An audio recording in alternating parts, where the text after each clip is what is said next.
je veux nous parler d'une pensée qui doit travailler le corps du Christ, qui est l'Église. C'est d'ailleurs la raison pour laquelle que Jésus est venu.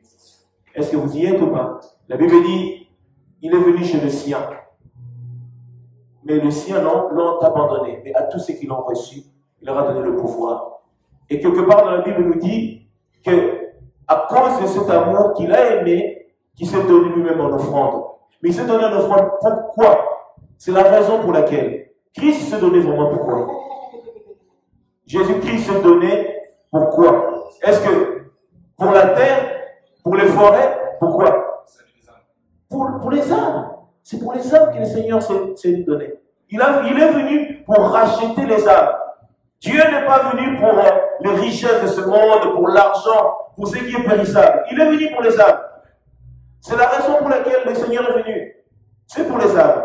Est-ce que nous sommes l'église de Dieu? J'invite l'église du Seigneur à s'asseoir.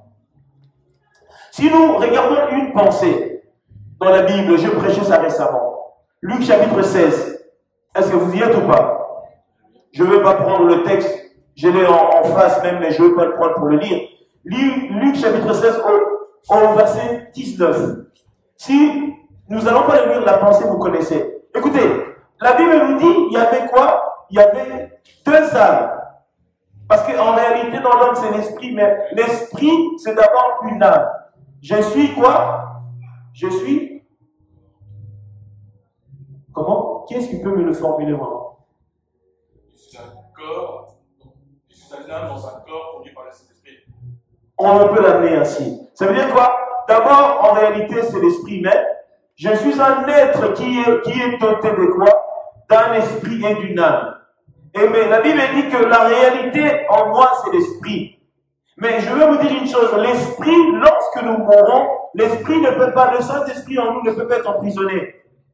L'esprit retourne auprès du Père. L'âme fait quoi? Fait mention d'aller répondre auprès du Seigneur. Comment il a vécu? C'est pour cela que l'âme va quoi? Va dans le sein d'Abraham, ou il va dans le séjour des morts. Ici, nous voyons dans Luc chapitre 16, au verset 19, il y a un riche, il y a un pauvre. Vous allez comprendre, il y a eu quoi? Il y a eu deux âmes qui se sont retrouvées dans un lieu distinct. Il y en a un qui était dans le sein d'Abraham, l'autre dans le séjour des morts. Il est question des âmes. Là, ils étaient plus riches, ils étaient plus pauvres, ils étaient des âmes. C'est des âmes. Quand tu es une âme, tu passes de l'autre côté, on ne te regardera pas par le bien que tu as possédé sur la terre. On voit seulement une âme. Et ça se définira ta vie sur la terre. Comment tu as vécu sur terre? Est-ce que as-tu opéré selon la loi céleste ou tu as vécu selon la loi du monde? Parce que le monde a ses lois, a sa doctrine, a son évangélisation. Du monde.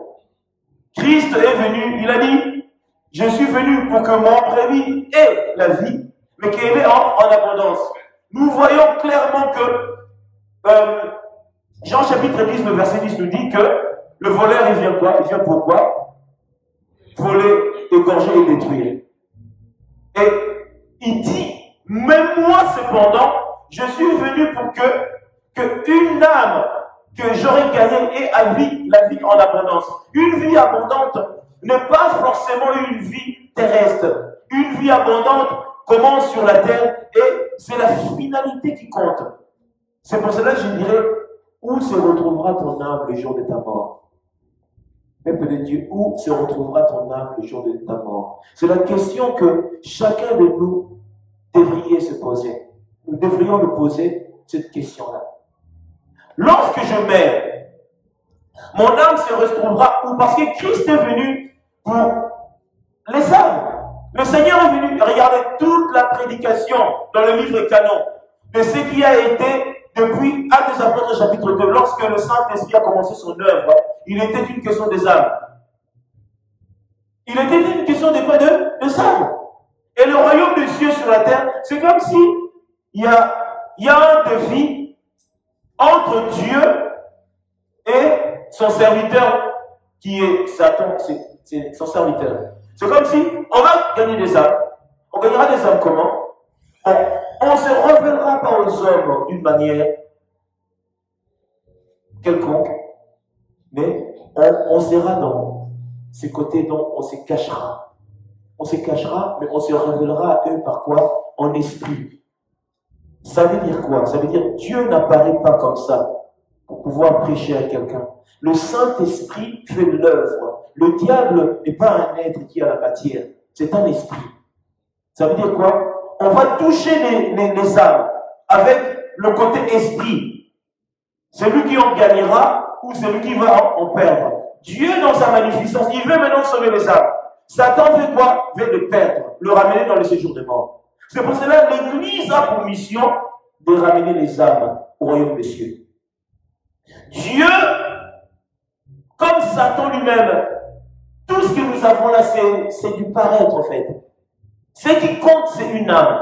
Le Seigneur attache plus d'importance à une âme que sur des choses périssables. Ça, il ne faut pas l'oublier. Il est venu pour que son brebis, le brebis ait une vie en abondance. Quand on parle de brebis, c'est quoi? C'est une âme. C'est une âme. Et la vie en abondance, une vie abondante, comme je viens de vous dire, ne se limite pas à des choses terrestres. C'est d'abord ce qui est céleste. La terre passera, sa convoitise, tout ce que nous possédons. Mais une âme sauvée, je parle d'une âme sauvée, parce qu'on a tous une âme, mais une âme qui sera sauvée, c'est une âme qui se retrouvera auprès du Père. C'est pour cela que j'ai dit ici, les âmes du Seigneur. Il y a les âmes qui sont du Seigneur. Satan n'a pas d'âme. Il veut juste les emprisonner. Toutes les âmes, Dieu les a façonnées. Mais cependant, une âme qui rentre dans la rébellion, c'est l'âme qui se perdra. Une âme qui rentre dans la rébellion, c'est une âme qui se perdra au fur et à mesure. Ici, la rébellion de l'homme riche, ce n'était pas qu'il s'est rebellé, c'est qu'il s'est rebellé à la parole de Dieu.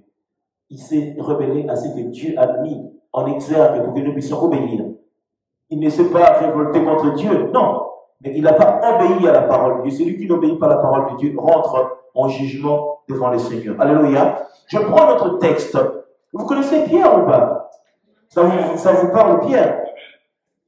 Excellent. Alors, dans le livre de Jean, au chapitre 21,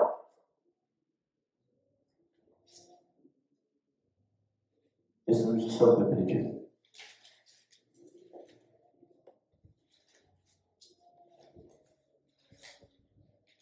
Est-ce que nous y sommes?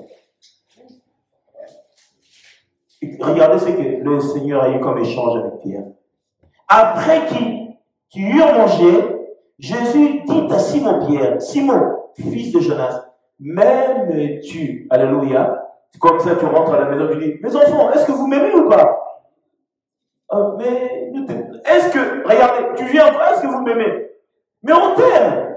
Est-ce que vous m'aimez? Tu ne peux pas dire répétitivement, est-ce que vous m'aimez? Parce qu'il y avait une raison à cela. Alléluia. Est-ce que vous y êtes ou pas? Je bénis le Seigneur. Et la Bible dit, m'aimes-tu? Plus que tu m'aimes, c'est lui. C'est lui, ceci, hein? C'est ça, c'est ça, non? Ceci, comment? Il lui répondit, oui, Seigneur, tu sais que je t'aime. Ça, c'est Pierre qui a répondu. Jésus lui dit, t'aimer mes agneaux. Agneau, ici, c'est en accord avec brebis et âme. Est-ce que vous y êtes ou pas? Il lui dit une seconde fois, Simon, fils de Jonas, m'aimes-tu? Pierre répondit, oui, Seigneur, tu sais que je t'aime. Comme si tu dis à ma fille, à ta fille, ma fille, est-ce que tu m'aimes? Oui, mais papa, je t'aime. Tu répètes encore, est-ce que tu m'aimes vraiment? Oui, je t'aime. Mais cependant, si tu m'aimes, je te donne un devoir, paie mes brebis. Écoutez, les seigneurs ici étaient en train de faire quelque chose de tellement prophétique. Même Pierre, je me demande s'il a compris ou pas. Mais cependant, il avait quand même compris. Est-ce que nous sommes l'église de Dieu? Il a dit, tu sais que je t'aime. Bien sûr, Jésus lui dit, paie mes brebis. Il lui dit, pour la troisième fois, Simon, fils de Jonas, m'aimes-tu? Pierre fut attristé de ce qu'il lui avait dit pour la troisième fois, m'aimes-tu? Et il lui répondit, Seigneur, tu sais toutes choses. Alléluia. Tu sais toute chose. Tu sais que je t'aime. Jésus lui dit, paie mes brebis. Pour la 3e fois, il lui dit ça. Est-ce que vous y êtes ou pas? Et en vérité, je te le dis, quand tu étais plus jeune, tu t'es quoi? Tu t'es saigné toi-même et tu allais où tu voulais. Mais quand tu seras vieux, vous y êtes ou pas? Tu éteindras ta main et un autre te servera et te mènera où tu ne voudras pas. Ici, nous connaissons quand quelqu'un est vieux. C'est lui qui le prend sur une chaise, peut l'amener. Même s'il ne veut pas rentrer dans Franprix, il rentre dans Franprix.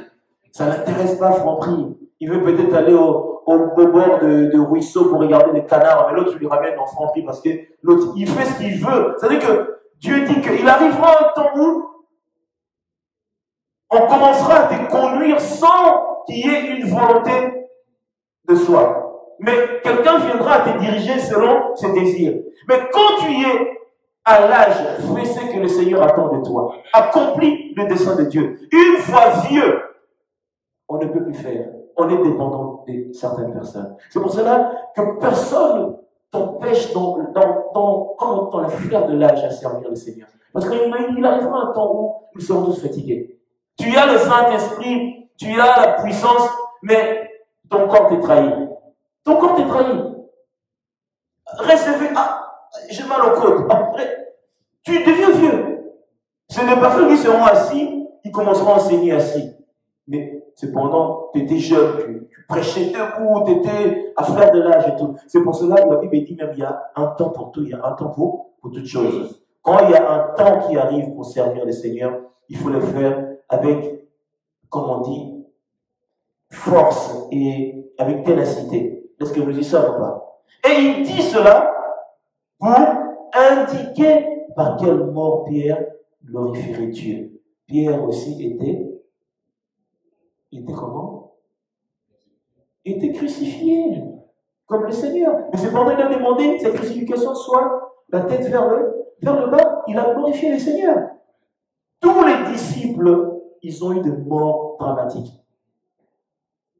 Tous ceux qui sont disciples du Seigneur, ils ont eu des morts dramatiques. Vous savez de quelle mort Isaïe est mort? C'est atroce. Servir Dieu aujourd'hui, si on dit, bon voilà, vous êtes des chrétiens, vous allez voir, on va fermer la porte, on va tous vous brûler. Qui veut sortir ici si il veut plus croire en Dieu? D'autres par père, ils vont dire, non, moi j'abandonne ces choses-là, sortez-moi s'il vous plaît et tout. C'est là où on verra la foi chrétienne. La foi chrétienne consiste à accepter la souffrance. Pourquoi? Pour gagner ce qui est glorieux. J'invite l'Église à s'asseoir. Alléluia. Peuple de Dieu, la pensée ici c'est quoi? Et il lui dit, suis-moi. Le Seigneur ici a dit à Pierre quoi? Il a dit à Pierre, suis-moi. Pourquoi? En accord avec un acte que Pierre a fait. Vous savez que Pierre a posé un acte. Si je vais dans la parole de Dieu, nous connaissons tous les textes bibliques que je présentais d'ailleurs ici. Si je peux le prendre. Matthieu chapitre 26. Matthieu chapitre 26. Matthieu chapitre 26. Parce qu'il est question des textes bibliques, il faut avancer. Matthieu chapitre 26. Matthieu. Est-ce que nous dit ça? Amen. Voilà. Matthieu chapitre 26. Voilà. Est-ce que nous le sommes? À partir de 31, pour ne pas lire la totalité. La Bible dit ceci. Jésus, sachant son heure arrivée, il commençait à parler aux apôtres sans parabole. Il leur disait les choses clairement. Écoutez. Alors, à partir de 31, pour avancer. Alors Jésus leur dit, je serai pour vous tous cette nuit quoi, une occasion de chute. Car il est écrit, je frapperai le berger et les brebis du troupeau seront dispersés. Mais après que je serai ressuscité, je vous précéderai en Galilée. Vous y êtes? Pierre, prenant la parole, lui dit, même si tu étais pour tous une occasion de chute, tu ne le seras jamais pour moi. Jésus lui dit, je te le dis en vérité, cette nuit même, avant que le coq chante, tu mets quoi? tu me réuniras 3 fois. Est-ce que vous comprenez l'approche qu'il y a eu dans le texte que je viens de vous présenter? Le 3 fois là, c'était pour annuler cet acte de reniement. Pourquoi? Paul devait rentrer en accord avec Matthieu chapitre 16.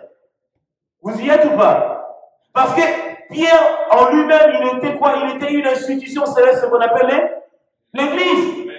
Matthieu chapitre 16, verset 18, il a dit quoi? Il a dit que sur toi, je ferai quoi? Je bâtirai mon Église. Et une Église qui renie la mission, on doit restaurer la chose. Est-ce que vous comprenez ou pas? Pourquoi? Si Pierre n'était pas restauré ici, les âmes seront dans la perdition. Parce qu'il a mis sur toi que je bâtirai l'Église. Tu seras le pasteur de brebis, Pierre. Et le coq a eu à chanter, Pierre a manifesté ce que le Seigneur lui avait dit. Quand il lui a demandé, est-ce que m'aimes-tu, c'était quoi? C'était pour annuler la chose. Lorsqu'il a compris, il était dans l'amertume, il a commencé à prier. À pleurer plutôt. Il a commencé à pleurer. Le Seigneur, il connaît et il sait toutes choses. Il n'y a rien qui est au hasard auprès de notre Dieu. Écoutez, lorsque Dieu t'appelle, il te donne le don, il sait ce à quoi tu vas manifester. Pour qui? Pour ses âmes.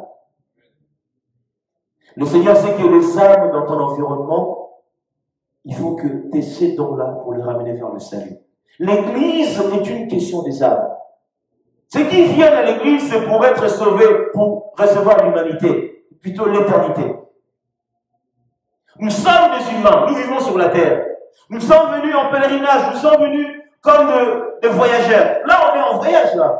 Il faut que nous retournons auprès du Père. Cependant, quiconque fait son travail, c'est celui qui sera couronné. On nous couronne comment? Par rapport aux âmes que nous aurons ramenées aussi. Est-ce que vous le savez? L'Église a pour mission de ramener les âmes.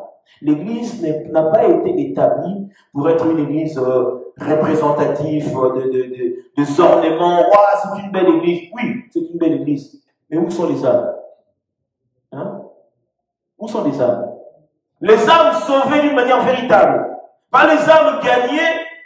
Vous êtes là, personne n'ira au ciel, au fait. Vous êtes 300 000. Ah, nous avons une Église de 300 000. Mais s'il y a aujourd'hui un enlèvement, combien iront vraiment réellement au ciel? Non, ça veut dire quoi? Nous gagnons pour les sauver. Dieu, ce qui l'intéresse, c'est une âme. Ce qui l'intéresse, c'est une âme. La raison pour laquelle, lorsque nos âmes sont dans la perdition, le Saint-Esprit vient faire son habitation en nous. Nous sommes des âmes gagnées et sauvées. Nous sommes des âmes sauvées, gagnées pour l'éternité, pour la gloire de Dieu. C'est pour cela qu'une église, elle est en mission pour la croissance. Pas pour une multitude vile et vaine, mais pour une multitude qui se prépare pour le royaume des cieux.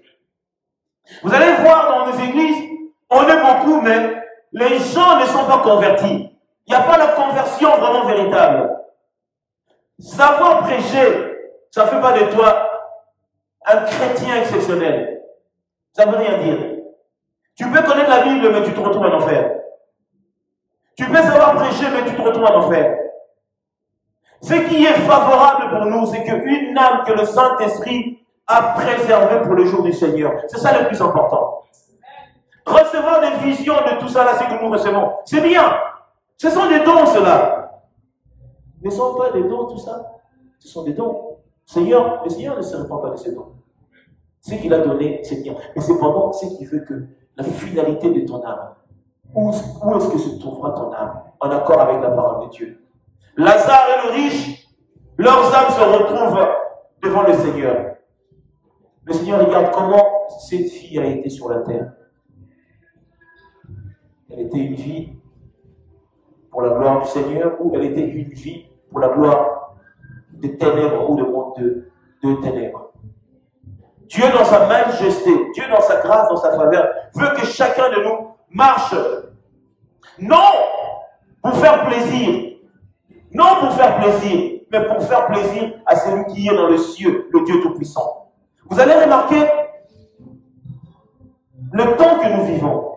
Vous allez remarquer le temps que nous vivons. Le temps que nous vivons. Ce sont les temps difficiles, mais beaucoup des âmes qui sont censées hériter le royaume des cieux, eux-mêmes n'y sont même pas. Nos intérêts se diffèrent des intérêts de Dieu. L'envie de recevoir le salut est rejetée. Tu peux proposer à quelqu'un le royaume des cieux maintenant. Il va te dire, on verra ça après.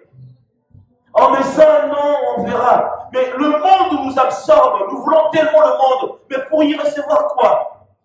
C'est très dangereux en ce temps de tourner le dos à Christ. Non, c'est très dangereux. Malheur à nos familles, malheur à nos amis, à nos connaissances, qui ont ou qui voient dans nos Facebook, dans tout ce que nous voulons, que celui-là a découvert quelque chose. Mais tu ne fais pas attention à cela. Tu seras jugé. Tu seras jugé pourquoi? Parce que tu n'auras pas à trouver des excuses. Parce que si c'était une mission quelconque, ou des intérêts du monde, il y a une multitude. Mais pour le royaume des cieux, il n'y a personne. Les âmes se convertissent, après avoir eu leur conversion, ils se retrouvent encore dans le lieu d'autrefois. C'est comme si le champ retrouve à quoi? À manger ce qu'il avait vomi. Ils reprennent cela. Ça dit que c'était juste pour le fun, en fait. Voilà, je me suis converti, voilà, Dieu, Jésus, ah, c'est bien, oh, moi je suis chrétien. Mais t'en fais quoi de cette chrétiennité? La vie chrétienne, c'est une vie de tous les jours. C'est une vie de tous les jours. Nous vivons Christ pas pour le lendemain. Non, c'est pour l'éternité. C'est l'éternité qui compte. Peuple de Dieu, moi je suis là en train de parler. Mais si moi-même je ne fais pas ce que le Seigneur attend de moi, le royaume de Dieu me sera privé aussi. Ce n'est pas parce que je vous prêche que j'ai le garantie, carrément, j'ai une garantie totale que j'irai forcément au ciel. Mais non. Tous ceux qui prêchent la parole, si tu dérailles, si tu dérapes, ça va te rattraper, ça peut te priver le royaume des cieux. Je suis loin de dire que je suis parfait. Qui t'a dit que tu es parfait? Qui t'a dit que tu es parfait? Nous courons vers la perfection. Nous voudrions être parfaits. C'est pour cela, pour être parfait, il faut demeurer au pied des apôtres. Il faut demeurer dans la parole de Dieu. Il faut vivre la vie de Dieu. Peuple de Dieu, on peut chanter.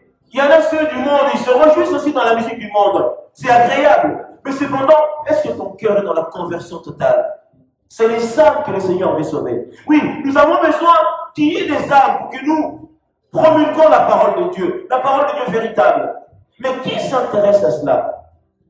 Vous savez que Jésus est boudé en ce moment. On boude Jésus, hein? Jésus est boudé. Mais une vidéo qu'un tel était nu quelque part comme ça, 300 000 vues. Oh, qu'est-ce qui se passe? Mais Jésus-Christ est Seigneur, sauve ton âme. Ah, eux aussi avec leur truc là, c'est encore pareil, tout laissez-nous tranquilles. En enfer, on te laissera tranquille aussi. On te laissera tranquille aussi. Vous savez quoi? Le Dieu de ces siècles a vraiment aveuglé l'intelligence. A aveuglé l'intelligence. Les gens sont aveuglés. Au lieu de voir le bien est appelé mal, le mal est appelé bien. Mais comment une âme sera sauvée comme ça? Certains qui se disent chrétiens, il est dans la sorcellerie, mais il se dit chrétien. Mais comment l'homme peut insulter Dieu? Il est dans des pratiques occultes, mais ils se disent chrétiens ou chrétiennes. Mais ça ne va pas. Mais tu es en train de faire t'es en train de jouer dans un jeu que c'est un jeu très dangereux. C'est pire que la Troisième Guerre mondiale. C'est grave ça. Écoutez, il y en a qui diront que c'est des paroles qui font peur. Tremble ici. Tu trembleras peut-être un peu. Mais de l'autre côté, tu n'auras même pas le temps. Tu sais que tu ne peux même pas avoir le temps de trembler. Il ne te laisse même pas d'avoir le temps de trembler. Tu te vois, on te décapite la tête trop tard. Le temps tu passeras des moments les plus difficiles. Tu vas regretter amèrement qu'est-ce qui m'avait arrivé. De renier Christ. Le Seigneur a mis le salut, mais il y a peu de gens qui s'approchent. C'est pour ça que j'ai dit les âmes du Seigneur. Jésus a besoin. Vous savez que beaucoup qui sont appelés à hériter le royaume des cieux meurent sans Christ. Faute de prédicateurs. Faute de vraies églises. Faute de prédicateurs, faute de vraies églises. J'ai vu une maman hier qui distribuait de tracts et tout. en accord avec la parole de Dieu. Si quelqu'un est en Christ est une nouvelle créature.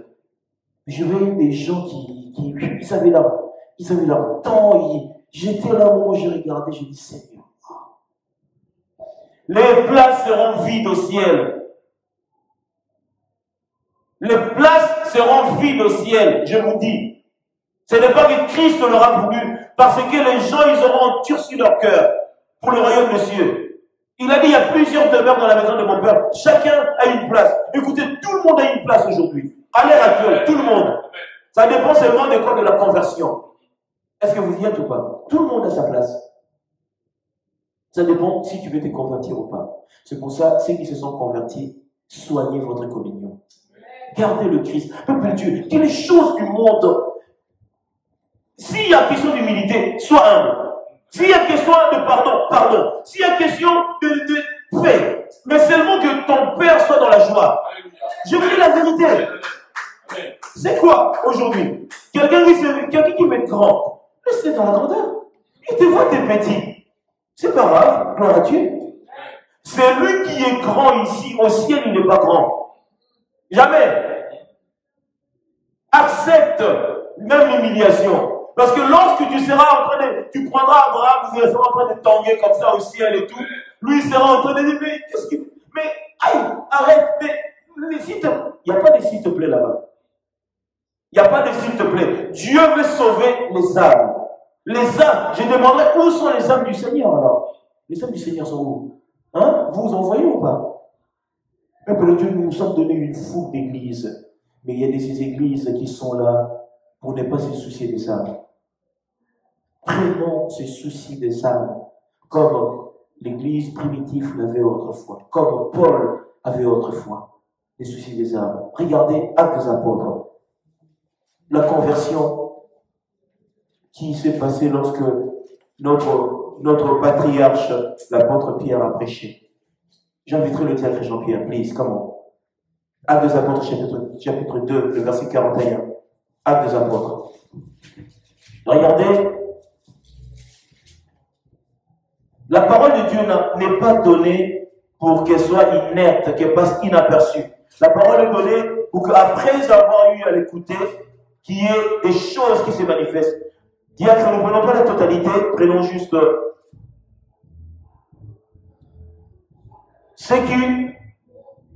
ceux qui acceptèrent comment? Amen. 41. J'ai eu la parole.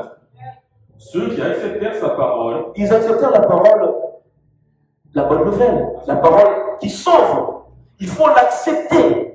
Ça veut dire qu'il faut croire que oui, cette parole-là, elle m'amènera quelque part. Cette parole-là me donnera la vie. Ils ont dit ceux qui acceptèrent. Merci diacre, nous reprenons. Ceux qui acceptèrent sa parole furent baptisés. Et en ce jour-là, le nombre des disciples s'augmenta d'environ 3000 âmes. Alléluia. Écoutez, ils ont accepté, ils ont reçu le baptême, et il y a eu quoi? L'augmentation. C'est ça que la Bible nous dit, quoi? La croissance. Lorsque vous écoutez, vous venez à Christ, l'Église arrive à croître. Parce que celui qui accepte, n'accepte pas pour accepter. C'est que le Saint-Esprit le convainc que ce qu'on te propose est la vérité. Alléluia. Diacre, merci. Nous reprenons. Ils persévéraient dans l'enseignement des apôtres, dans la communion fraternelle, dans la fraction du pain et dans les prières. La crainte s'emparait de chacun. Come on, please. La crainte s'emparait de chacun. Est-ce que vous y êtes ou pas? Une église qui n'a pas la crainte de Dieu, vous êtes une église des démons. Vous êtes une synagogue de Satan. Vous êtes un lieu, un sépulcre. C'est-à-dire qu'on a une salle d'attente vraiment pour ceux qui attendent pour l'enfer. Vous savez, quand on va chez le pédiatre, pour je sais pas quoi, il y a une salle d'attente, non? Et vous vous attendez aussi pour l'enfer, voilà. Vous vous attendez pour l'enfer. Mais nous ne sommes pas de ceux-là. Nous sommes de ceux qui font attendre les gens pour l'enlèvement. Pour l'enlèvement. C'est très important. Si la crainte n'est pas dans l'église, si on ne craint pas Dieu, nous ne sommes pas différents de ceux du monde. Parce qu'eux ne craignent pas Dieu. Ce que j'ai remarqué aujourd'hui, là, à l'heure que je vous parle, le monde n'a pas la crainte de Dieu. Le monde, ceux qui ne le ramènent pas à accepter Christ, parce que la crainte, il n'y a pas la crainte. Satan leur a enlevé la crainte. Dieu est pris comme comme un politicien qui fait sa com et tout. Non. Pourquoi on le voit comme ça? Parce que le monde veut qu'on puisse le voir comme ça. Satan insiste que ce soit comme ça. Écoutez, qui a déjà vu à TF1 un pasteur ou une prédication à 19 h et on dit aujourd'hui il n'y a pas de journal télévisé, ben, il y aura un prédicateur qui va vous prêcher. Qui a déjà vu ça? Mais tu seras décapité, ça va pas? Mais si nous allons dans ce sentier-là, il y aura une multitude qui recevront le royaume des cieux. On n'aura même pas à courir. On dit voilà, on choisit une église, quelqu'un qui est apte tout, à 20 h. Journal télévisé, ça sera une prédication sur quoi? Sur la sanctification. Parce que Satan ne veut pas. La tribulation, vous croyez que ça a commencé quand? Mais ça commençait déjà. Les tribulations ont déjà commencé. On nous prêche des choses. Oh, dans une ville, oh, il y avait des catastrophes. Dans une ville, il y avait ceci. Ça, c'est une prédication aussi. Ça revient en boucle. Tu regardes BFM TV, ça revient en boucle. C'est bien. Mais il en est où du salut?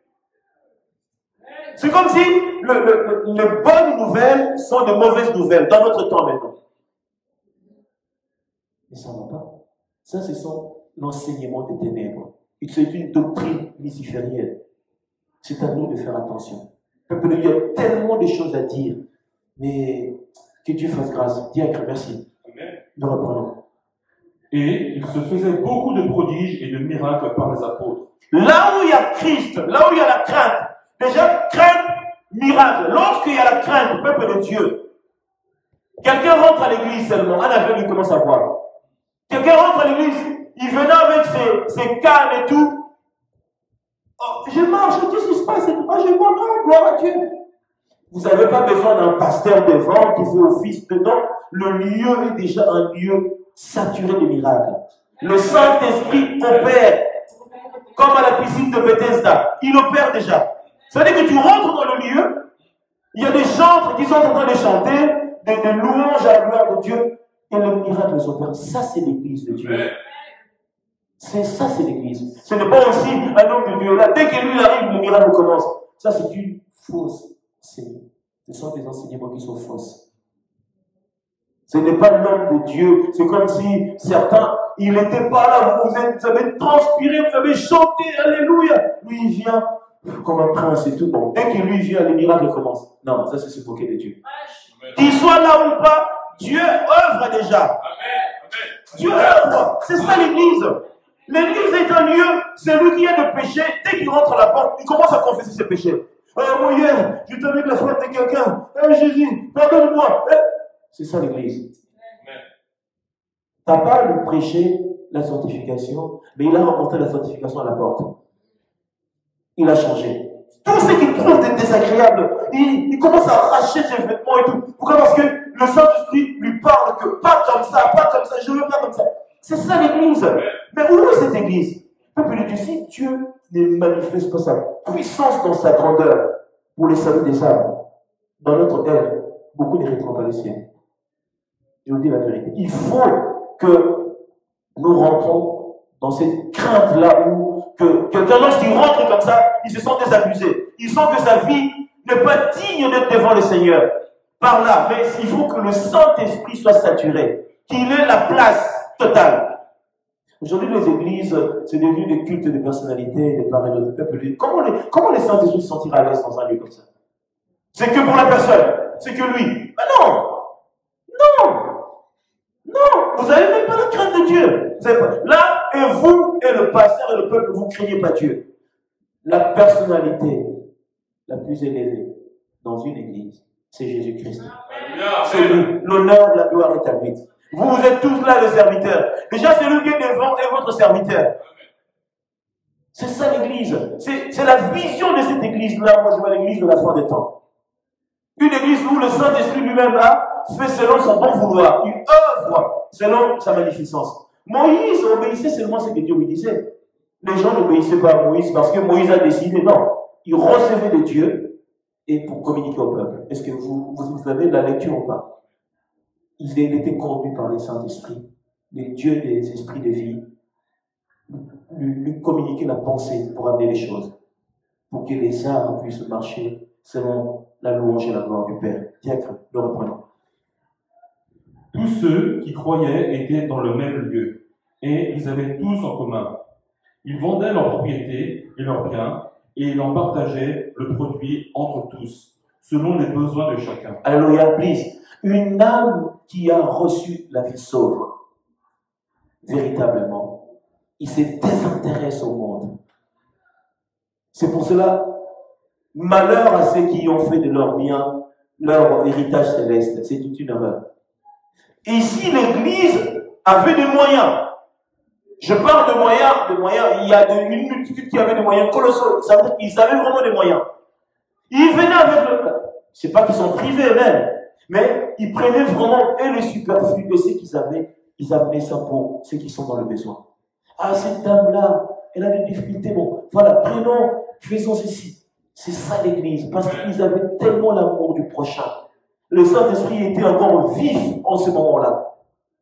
On prenait soin des âmes en ce moment-là. Pourquoi? On ne voulait pas hériter l'autre, qu'elle soit triste. On avait besoin de cette âme-là. Donc on lui faisait du bien pour qu'elle reste là, qu'elle se sente aimée.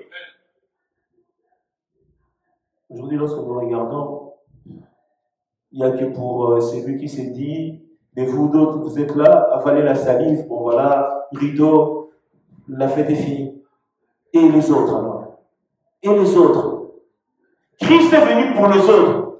Il n'est pas venu pour lui, il est venu comme serviteur. C'est pour ça qu'il dit, celui qui se rend serviteur sera grand. Celui qui veut t'élever sera rabaissé.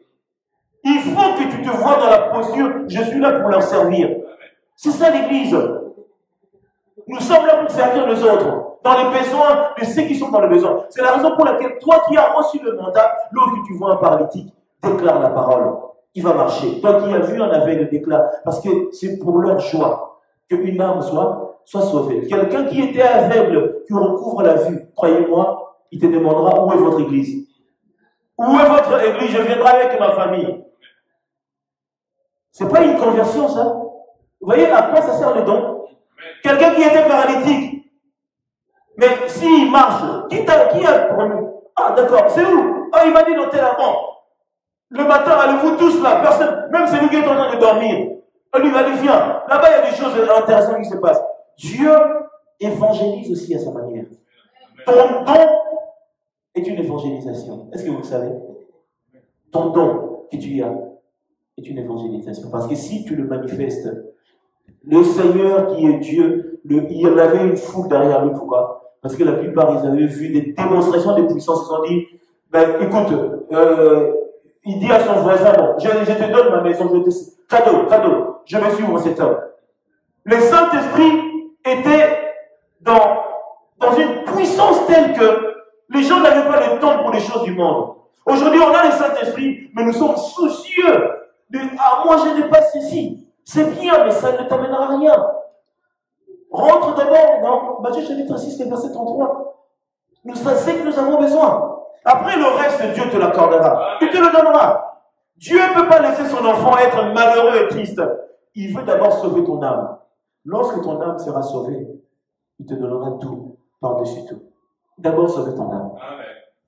Hier que nous avançons, je me prépare Actes chapitre 11.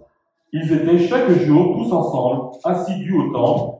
Ils rompaient le pain dans les maisons. Amen. Et prenaient leur nourriture avec joie et simplicité de cœur.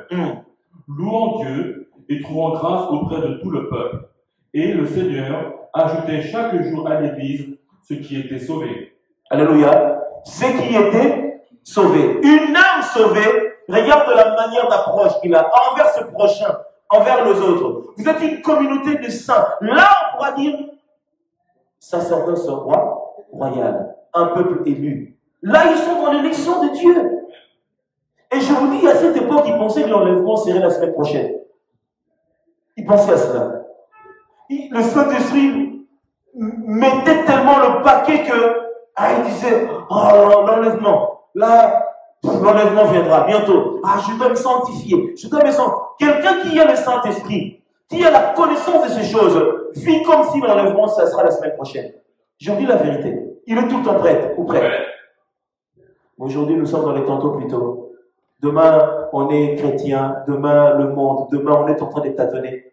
Quand est-ce que tu vas vaciller être ballotté à tout vent de doctrine, à tout vent de Dieu, à tout vent des esprits. Il faut examiner. On n'examine pas, on embrasse tout. Ça devient très dangereux. Est-ce que nous sommes l'Église de Dieu? Écoutez, je prends ce texte. Merci, Dieu Jean-Pierre. À nous apporter chapitre 1er, chapitre 11 plutôt. À nous apporter 11, je suis à partir de 19. L'église d'Antioche. Nous y sommes, peuple de Dieu. Ceux qui avaient été dispersés par la persécution survenue à propos d'Étienne. Vous savez tous cela ou pas? Actes des Apôtres chapitre 6. Étienne était lapidé. Est-ce que nous y sommes?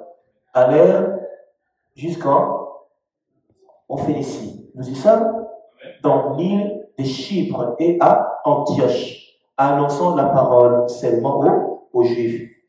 Il y eut cependant parmi eux quelques hommes de Chypre et de Cyrène qui, étant venus à Antioche, s'adressèrent aussi aux Grecs et leur annoncèrent la bonne nouvelle du Seigneur Jésus. La main du Seigneur était avec eux. Et un grand nombre de personnes crurent et se convertirent au Seigneur. Alléluia. La main du Seigneur était avec eux. Et lorsqu'ils ont cru, c'est en croyant du cœur qu'on parvient au salut. Ils ont accepté. Et lorsqu'on accepte Christ dans une conversion totale, les choses extraordinaires s'est manifestées. Et la Bible dit un grand nombre de personnes crurent et se convertirent à Jésus. Et les bruits en parvint aux oreilles de membres de l'église de Jérusalem, et ils envoyèrent Barnabas jusqu'à Antioche. Lorsqu'il fut arrivé et qu'il eut vu la grâce de Dieu, ils sont réjouis. Alléluia. C'est pour le peuple de Dieu. C'est la raison pour laquelle, lorsque Dieu œuvre au milieu de nous, lorsque nous avons une nation sainte, un sacerdoce royal, le travail que nous faisons, nous-mêmes, nous sommes quoi? Nous sommes réjouis du travail opéré. Tu es encore boosté, tu as dit encore des âmes encore. Allez, je vais aller chercher des âmes. Seigneur, allez, le feu brûle. C'est pour cela, à cette époque, il y avait quoi? Il y avait une croissance pour leur éduquer une approche glorieuse, pour leur montrer que si vous servez au fil du temps, les choses se manifesteront. L'église, c'est la croissance, l'augmentation des âmes. Ce n'est pas pour en faire, ouais, voilà, nous avons beaucoup des âmes. Tu peux avoir beaucoup des âmes comme certains voient. Il peut être 60, 50, 10, ou peut-être 300, 400. Dans les 300, 400, peut-être 5 même méritant le royaume des cieux. Qu'est-ce que vous avez fait alors? Qu'est-ce que vous avez fait? Vous savez que dans notre temps, il y a peu de âmes. Dans une année, peut-être même une dizaine des âmes qui partent au ciel. Je vous dis, c'est très grave. Combien des églises, combien des hommes de Dieu? Dans une année, il n'y a pas une multitude des âmes qui va vers le Père. Pourquoi? Parce que on a compris mal les choses. On nous a enseigné mal les choses. Nous nous sommes accoutumés avec Dieu. On a fait de Dieu notre ami. Dieu est l'ami de personne. Il est l'ami de qui? Comment? De ceux qui le craignent. Amen. Il est l'ami de ceux qui le craignent. Dieu est l'ami de personne. Dieu appela Abraham son ami à cause de l'obéissance et à la crainte de son nom. Abraham n'a pas regardé à Sarah, il a obéi d'abord, il est parti faire. Mais on ne craint pas Dieu. Écoutez, si un homme de Dieu ne craint pas Dieu, vous tous dans la vie, vous n'allez pas craindre Dieu. Jamais. Jamais on donne que ce qu'on a. Si lui ne craint pas Dieu, il y aura peut-être une petitesse, comme on dit, des vaillants guerriers ou des guerrières, qui, malgré l'autre, eux, ils sont dans leur communion forte. Ils peuvent être imprégnés des choses qui sont dans l'église, surtout ceux qui sont mauvais ou mauvaises. Mais si la crainte de Dieu ne se manifeste pas, la main qui manifestera les choses à l'église, ça ne sera pas forcément de Dieu. Satan viendra aussi vous promulguer des miracles, des prodiges et tout. Vous croyez que Dieu est là, Dieu n'est pas là. Beaucoup ne font pas de miracles en ce moment. des miracles mensongers, tout cela. Ils sont là en train de visiter. Mais non! À cause de quoi? À cause de la guerre des âmes. Il y a une guerre des âmes. Nous sommes en guerre. C'est la guerre des âmes. Nous voudrions ramener les âmes auprès du Père, dans le ciel. Satan veut les ramener dans les séjours des morts. C'est pour ça qu'une église, on dit une église victorieuse. Pourquoi victorieuse? Parce qu'il aura vaincu le monde. Christ a dit, moi je suis victorieux. Vous aussi, soyez victorieuses et victorieux. Église de Dieu, nous avons du boulot.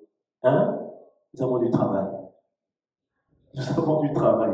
Notre génération a beaucoup plus de travail. L'église précédente de l'église primitive et notre temps, donc au milieu, il y a eu une tâche qui a été faite.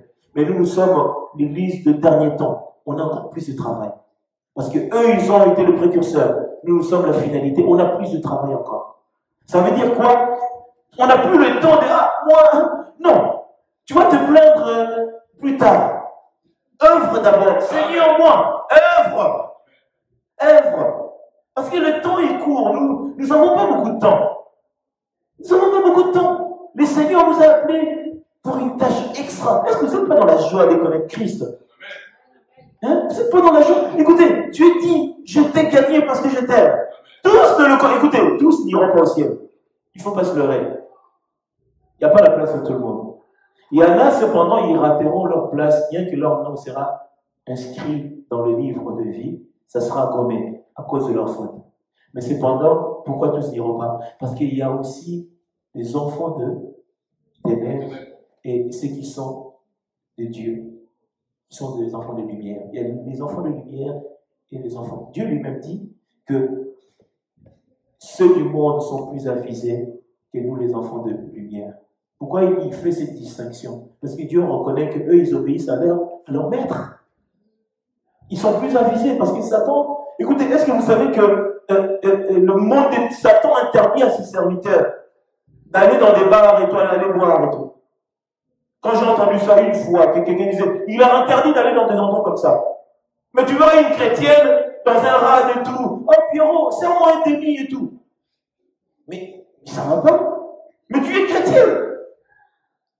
Il y a des chrétiens qui sont là en train de vivre la vie du monde, mais Satan interdit à ses serviteurs, à ses satanistes, à ses démons, qui sont dans la sorcellerie, d'aller dans des rades, dans des lieux. Il ne fait pas.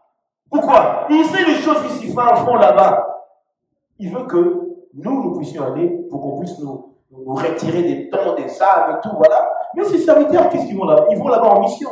Ils ne vont pas là-bas pour festoyer. Non. Nous manquons de discernement. Il a dit, mon peuple périt. Parce qu'il lui manque de l'argent, parce qu'il lui manque des habits, parce qu'il lui manque la beauté. Non, parce qu'il lui manque la connaissance.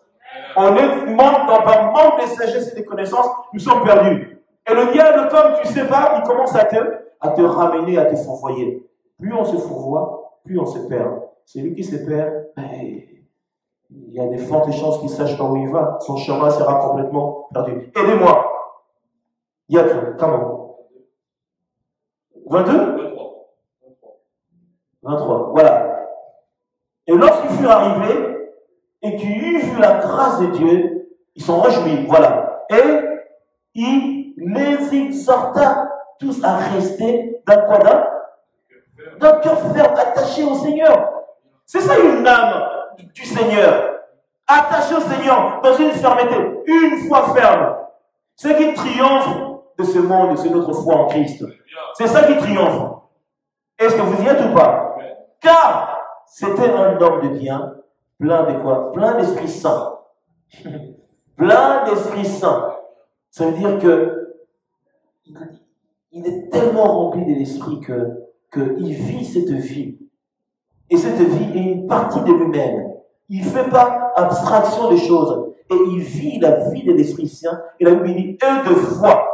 Car la foi vient de ce que nous entendons, ce que nous attendons vient de la parole du Seigneur. Et une foule assez nombreuse se réjouit au Seigneur. Lorsqu'il se réjouit, c'est une conversion. Ce sont des âmes qui ont été gagnées. Ils ont vu le modèle de Christ. Ils ont vu la prestation, la qualité des choses qu'on leur a présentées. Ils se sont réjouis. Il y a un moment où, lorsque vous voyez les choses dans une église, comment Dieu opère, avant même qu'on commence à prêcher, les personnes commencent à se convertir. Ils ont soif, eux aussi, de faire partie de la vie du Christ.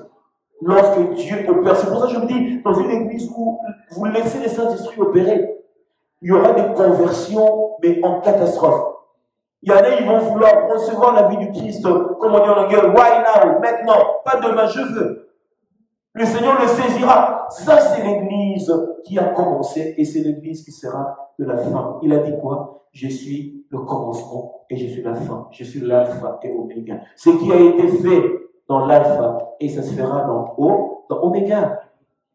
Est-ce que vous y êtes, église de Dieu? Que Dieu soit glorifié. Et la Bible dit, Barnabas s'est rendu ensuite à Tarse pour chercher Paul. Et l'ayant trouvé, il l'amena à Antioche. Pendant toute une année, ils se réunirent aux assemblées de l'Église et enseignèrent beaucoup de personnes. Ce fut à Antioche que pour la première fois, les disciples furent appelés chrétiens. Vous y êtes ou pas? En sachant ou en connaissant, Dieu ne nous voit pas comme des chrétiens. Dieu nous voit comme ses enfants. Mais pourquoi on a dit chrétiens? Parce qu'ils reflétaient le Christ. Ils étaient, comme on dit, un disciple accompli, sera comme son maître. Ils représentaient Jésus. Ils ont dit, regarde, ceux-là, ils sont semblables car ils sont à l'image de leur maître. Ce sont de chrétiens. Dans le Christ, on voit le chrétien. C'est comme ça qu'on dit que nous n'avons même pas à parler.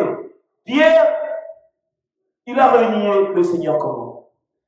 Lui aussi, il était de ceux-là. Oh non, pas moi, non. Oh, vous croyez vraiment? Non, je n'étais pas avec lui. Il était avec lui. Ça le trahissait, sa manière de se poser. Il n'avait même pas parlé. Pierre n'a pas parlé. Ils ont regardé, ils ont dit, lui aussi c'est un Galiléen, il était avec lui. Oh non, non, pas du tout. C'est aujourd'hui les chrétiens, même dans son accoutrement, tu dis, je vous dis, il arrivera un temps, moi je chasserai les gens dans l'église. Ceux qui ne sont pas appelés à y vivre, combien même vous seront beaucoup? Vous. Ça veut dire que, ou demain vient, mais pas comme ça, non. Aujourd'hui sort. Non! On ne peut pas venir à Christ à l'image du monde. Non. Non! Laissons le monde au monde. Nous sommes, c'est comme si nous sommes dans les parvis. Nous voudrions aller dans le lieu saint. Toi, déjà dans le parvis, tu es en train de présenter l'image de ténèbres. Mais on va te chasser. Mais non, on te chassera, non. Pourquoi? Parce que si on t'amène dans le lieu très saint, même nous serons frappés à cause de toi. Est-ce que vous comprenez ou pas? Dans le lieu très saint, c'est réservé à ceux qui ont Christ pour pâture, qui marchent dans la crainte de Dieu, qui sont sanctifiés. Pour que Dieu ne me frappe pas, pour qu'avant que nous arrivions dans le lieu très saint, moi, c'est en accord avec des choses qui se passeront. Le lieu très saint, c'est le sang d'Abraham. Dieu jugera tout pasteur qui ramène son peuple sans pour autant l'aider pour le salut. Le peuple ne savent pas. Quel message donne-tu au peuple? Ils ne savent pas. Prêche-leur le salut. Dis-leur que Dieu interdit ça, Dieu fait ça, Dieu ceci. Mais si nous continuons à laisser couler, à laisser passer, Moïse, je bénis le Seigneur, la diaconesse a ramené une pensée. C'est un enseignement. Là, ça peut prendre même un mois. Elle a ramené une pensée, Moïse par la colère. Mais si nous rentrons dans la thématique, dans la pensée, il y a beaucoup de choses. Là qu'il y a eu à se passer là, c'est un enseignement qu'il faut même un séminaire. Moïse, la colère, certes, mais qu'est-ce qu'il y a eu? Pourquoi et le comment? Il y a beaucoup de choses. Moïse, aujourd'hui, à cause de ce peuple, Dieu l'a frappé.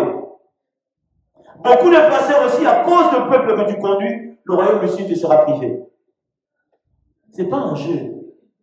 C'est pas un jeu. J'aime autant mieux aller jouer au football, dehors, que venir blaguer avec des affaires de Dieu. Va faire tes blagues dehors. Va escroquer les gens, va faire. Mais dans les affaires de Dieu, Dieu va être intraitable. Il sera intraitable. Il a dit, nous serons jugés doublement, même seulement pour la prédication. Peuple de Dieu, la prédication c'est bien. Ah, Luc chapitre, d'accord, mais tu auras au ciel, on va dire, assis-toi, viens là. Ici, tu avais dit ça, mais pourquoi tu avais dit ça? Oh, mais je sais pas, mais c'est l'onction. Oh, l'onction? Et à cause de ton onction, ah, Seigneur Jésus, ah non, Jésus. Jean chapitre 4, la femme samaritaine. Diacre Jean-Pierre, please. Je vais arriver à la fin. Jean chapitre 4, la femme samaritaine, 39 à 42. Jean chapitre 4. Nous connaissons l'histoire pour ne pas résumer. La femme samaritaine rencontra le Seigneur échangea sur l'adoration avec cette charmante personne. Et lorsqu'il est question d'aller dans le village, rencontrant le peuple, leur échange de ce que j'ai pris seulement. Alléluia. Il y a que Jean-Pierre 39 à 42. Je lis la parole. Plusieurs Samaritains de cette ville crurent en Jésus à cause de cette déclaration formelle de la femme. Yes. Il m'a dit tout ce que j'ai fait. Aussi, quand les Samaritains vinrent le trouver, ils le prièrent de rester auprès d'eux. Et il resta là 2 jours. Un plus grand nombre crurent à cause de sa parole. Et il disait à la femme, ce n'est plus à cause de ce que tu as dit que nous croyons, car nous l'avons entendu nous-mêmes, et nous savons qu'il est vraiment le sauveur du monde. Alléluia. De ce que nous-mêmes, c'est pas ce que tu nous as prêché. Tu m'avais gagné dans la rue, je suis venu. Mais ce que j'ai vu moi-même, c'est ça qui m'a amené à croire que tu disais vrai. C'est que la démonstration de la puissance est telle que les gens disent, non, c'est Jésus là, il peut faire ça. Moi, je veux être son disciple. Ils ont dit à la femme, tu nous as prêché, certes, oui. Mais ce qu'on a vu nous-mêmes, ça nous a convaincus que tu disais vrai. C'est ça l'église, peuple de Dieu. C'est l'église que moi, je veux que le Seigneur nous donne afin de préparer son peuple. Une église de vérité. Une église où Christ sera au centre. Où le Saint-Esprit prendra le bâton de commandement, dit, toi va là, toi va ceci. Si le Saint-Esprit ne vous guide pas, si le Saint-Esprit ne décide pas comment vous allez conduire l'église, vous allez aller nulle part. Vous y êtes ou pas? Une église où le Saint-Esprit ne conduit pas, ce n'est pas une église. Une église où le Saint-Esprit ne conduit pas, ça veut dire que le Seigneur n'est pas avec vous. Car la Bible dit, tous ceux qui sont conduits par le Saint-Esprit peuvent prétendre dire qu'ils sont des enfants de Dieu. Mais tu es un enfant de Dieu, tu es conduit par qui? Il y en a qui sont conduits par des démons. Il y en a qui sont conduits par des seigneurs. Alléluia. Actes des Apôtres, chapitre 5. Actes des Apôtres, chapitre 5. J'arrive à la fin, peuple de Dieu. J'arrive à la fin. Actes des Apôtres 5. À partir de 12, je vais commencer. Lecture, Actes des Apôtres 5. Regardez ce que la Bible nous dit. Une église de vérité, une église de Dieu, regarde ce qui est le mode opératoire. Beaucoup de miracles et de prodiges se faisaient au milieu du peuple par les mains des apôtres, et ils se tenaient tous au portique de Salomon, et aucun des autres n'osait se joindre à eux. Mais le peuple les louait hautement, et le nombre de ceux qui croyaient au Seigneur, hommes et femmes, augmentait de plus en plus. Ça, c'est la croissance. Une église croisse, une église évolue, une église vient à être dans l'optique. Lorsque l'église ne veut pas croire, l'église ne croit pas, ça veut dire qu'il y a quelque chose qui ne va pas. Et il y a quelque chose, c'est qu'il y a une opposition de monde des ténèbres. Dieu a appelé l'œuvre qu'il a bâtie à la croissance, à l'évolution. Si elle n'arrive pas à croître, il y a l'anomalie qui est là. Il y a quelque chose qui ne colle pas. C'est pour cela, lorsque cela est détecté, vous êtes quoi? Vous êtes libre d'accomplir l'œuvre de Dieu. Christ, lorsqu'il prêchait, il y avait une multitude qui le suivait. Nous avons vu la Bible, Dieu avait toujours une foule. Mais cependant, le diable aussi, pourquoi? Pour un leurre. Lui aussi, il a donné une foule. Mais une foule de quoi? De faux docteurs, des faux prophètes. L'église est un lieu de foule. Maintenant, aujourd'hui, qui dit foule, qui dit synonyme de fausseté? Non, laissez dire à la foule. À la foule. Maintenant, aujourd'hui, il y a des gens, oh, lorsque vous voyez une église avec plein de monde comme ça, c'est que ils ne sont pas des dieux. Erreur. Là où Dieu est, il doit y avoir ces choses-là. Mais le diable l'a copié, ramène à l'heure. C'est-à-dire que vous, comme vous êtes des dieux, quand vous allez être réduits, voilà, nous on se contente. Non. Jésus-Christ est un homme de foule. Une multitude le suivait. Il a nourri du pain de combien de personnes? 5 000 personnes.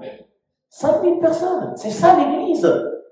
Donc si l'Église arrive à croître, c'est qu'il y a une raison à cela. Et la Bible dit de sorte qu'on a porté les malades dans les rues. Alléluia, pluriel. Pas une rue, hein. C'est-à-dire que nous sommes ici à quoi? Ici quoi? C'est quoi? C'est comment? Roland-Gros, c'est ça? Et l'autre là, Jean-Pierre Timbaud, l'autre Jules Ferry. C'est-à-dire que, imaginez dans ces rues-là, il y avait des âmes comme ça qui attendent leur guérison. C'est ça l'Église, la démonstration de la puissance. Est-ce que vous y êtes ou pas? C'est ça Dieu. Pourquoi? Pour les âmes. Les âmes du Seigneur, leur sort, ce n'est pas l'enfer. Leur sort, c'est d'être guéri afin d'hériter le royaume des cieux. Et quand le placer sur des lits et des couchettes, afin que lorsque Pierre passerait son ombre, au moins en couvrant quelques-uns, et la multitude accourait aussi des villes voisines. Alléluia. Là où Dieu est, là où on entend les échos que Jésus est là-bas. Quelqu'un peut venir de Montélimar.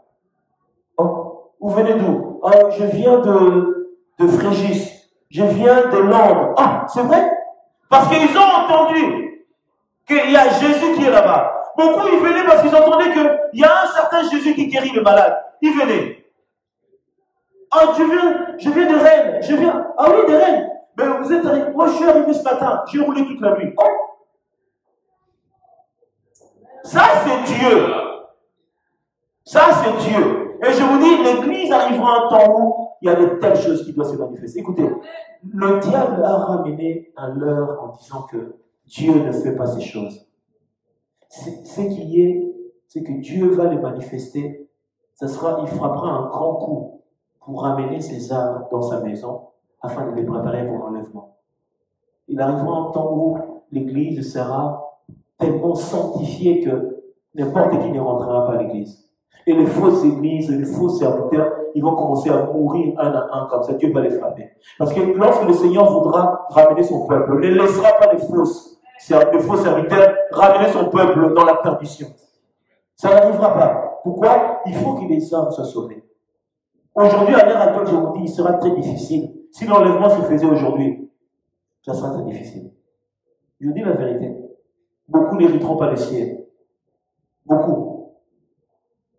Et le pasteur, et le peuple, ça sera très difficile. Mais Dieu, dans sa miséricorde, nous accorde grâce. Je vais terminer. À Jérusalem, et la Bible dit, amenant des malades et des gens tourmentés par des esprits impurs. Et tous étaient guéris. Écoutez, aucune maladie, aucun démon a résisté. C'était même pas comme certains font. Il prend une vidéo, il est en train de filmer. Un démon est en train de dire, ouais, hier on était chez un tel, c'est sinon. Tu vois la présence de Dieu, tu accours, tu laisses. Ça, c'est la volonté du Père. Alléluia. Que Dieu bénisse l'Église, la Colombe. Que Dieu bénisse l'Église à travers le monde. Merci Jésus. Lèvons-nous, peuple de Dieu. Lèvons-nous. Nous allons demander à Dieu de nous faire une Église pour sa gloire. Une Église sans tache. Une Église sans ride. Une Église forte, inébranlable, sans rien pour lui mettre le bâton, sans rien pour l'empêcher d'avancer. Demande à Dieu que tu sois cette Église-là. Prie le Seigneur. Demande à Dieu que nous soyons une Église prompte, une Église préparée pour la mission, une Église à amener pour faire non seulement la volonté de Dieu, pour accomplir les desseins de Dieu. Que le Seigneur nous amène là où il attend que chacun de nous L'église, c'est toi. C'est toi qui es l'église. Comme à Antioche, ils ont dit, ceux-là, ce sont les chrétiens. Ils sont en train de représenter le Seigneur. Père, préserve ton peuple de ces jours de mort, papa. Il y a une multitude, si tu reviens maintenant, ils iront. Préserve-nous, papa. Sauve-nous. Délivre-nous des choses qui nous ramèneront dans la perdition, papa. Je prie pour que l'Église soit victorieuse. Une Église prompte. Une Église à la louange et à la gloire de Jésus. Que les âmes du Seigneur se préparent pour le retour glorieux de celui qui nous a appelés des ténèbres à son admirable lumière. Dans le nom de Jésus.